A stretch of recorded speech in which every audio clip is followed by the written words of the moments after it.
नमस्कार, मैं सुनैना कश्यप और आप देख रहे हैं KH लाइव हिमाचल। अब इसे आपदा में अवसर कहें या जनता के साथ विश्वासघात, बार बार प्रतिकूल समय में सुक्खू सरकार के ऐसे फैसले कई सवाल खड़े कर देते हैं कि आमजन भी सोचने पर मजबूर हो जाए। एक तरफ हिमाचल प्रदेश में मानसून का कहर जारी है। बादल फटने, भारी बारिश और भूस्खलन से जनजीवन पूरी तरह से अस्त व्यस्त हो गया है। कई जिलों में तबाही मची हुई है, अर्थव्यवस्था डगमगा गई है। तो वहीं दूसरी तरफ सुखविंदर सिंह सुक्खू सरकार ने आपदा के बीच सार्वजनिक उपक्रम यानी निगम बोर्ड के अध्यक्ष और उपाध्यक्ष के मानदेय और भत्ते में भारी इजाफा किया है। सैलरी 30,000 से सीधा 80,000 पहुंच चुकी है। मानदेय बढ़ाने पर सवाल नहीं है, लेकिन ऐसे समय में जब प्रदेश की आर्थिक स्थिति बेहद चिंताजनक है, तो फिर मानदेय बढ़ाने की क्या जरूरत थी। अब एक तरफ कर्मचारी वर्ग है जो कितने समय से डीए की मांग पर अटका है। इन कर्मचारियों को जब कुछ नहीं सूझा तो अपनी बात सरकार तक पहुंचाने के लिए इन्होंने सोशल मीडिया पर #DA लिखकर भी कोशिश की, मगर तमाम कोशिशें बेफिजूल। इन कर्मचारियों की मांगों पर प्रदेश की आर्थिक हालत खराब, और जब माननीयों के मानदेय बढ़ाने हो तो फिर कुछ नहीं। जी हां, यानी त्रासदी के इस दौर में भी सत्ता का सुख और सुविधा सबसे ऊपर।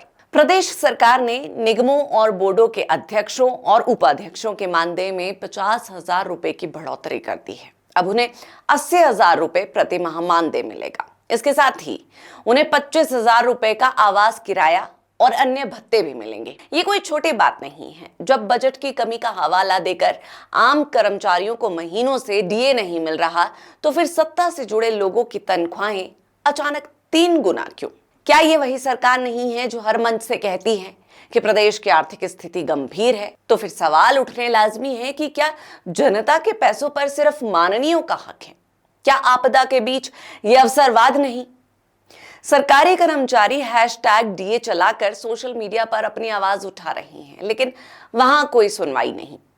जब बात आम आदमी की आती है तो सरकार हाथ जोड़कर कहती है खजाना खाली है, लेकिन जैसे ही बात सत्ता में बैठे अपने लोगों की आती है तो खजाना अचानक ओवरफ्लो हो जाता है।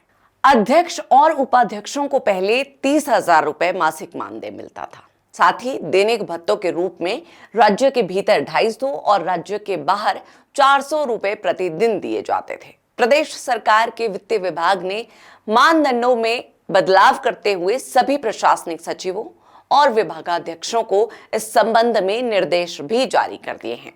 प्रधान सचिव वित्त देवेश कुमार की ओर से जारी निर्देश में कहा गया है कि मानदेय समेत भत्ते बढ़ाने का मामला राज्य सरकार के विचाराधीन था। इसमें पहले एकरूपता नहीं थी। कई अध्यक्षों और उपाध्यक्षों ने मानदेय कम होने का मुद्दा उठाया था।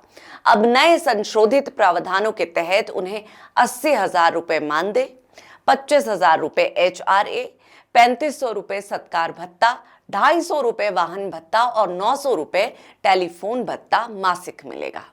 लैंडलाइन फोन के खर्च की प्रतिपूर्ण वित्त विभाग के दिशा निर्देशों के अनुसार वास्तविक व्यय के आधार पर की जाएगी। और अब जरा इतिहास भी देख लीजिए, कैसे साल दर साल सेवा करने वालों का मानदेय बेतहाशा बढ़ता रहा। 1998 में मानदेय 3,500 बढ़ा, 2007 में 10,000, 2012 में 15,000, 2018 में 30,000 और 2025 में सीधा 80,000। यानी सिर्फ 7 साल में 50,000 का उछाल। 2018 में 30,000 और अब सीधा 80,000। क्या आम आदमी की सैलरी भी ऐसे ही बढ़ी है? क्या प्रदेश की अर्थव्यवस्था इतनी शानदार हो गई है, या फिर जनता राहत की आस में है और सत्ता से जुड़े चेहरे सैलरी उछाल में व्यस्त हैं?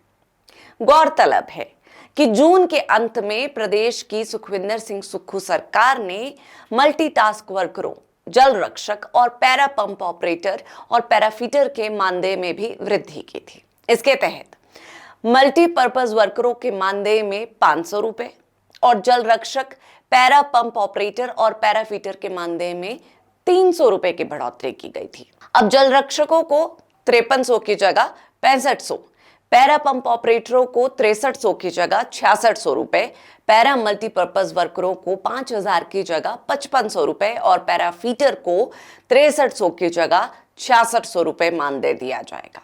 जब बात मल्टीटास्क वर्करों, जल रक्षकों या पैरा पंप ऑपरेटरों की आती है तो सरकार नाम के लिए 300 या 500 रुपए बढ़ाकर अपनी पीठ थपथपा लेती है।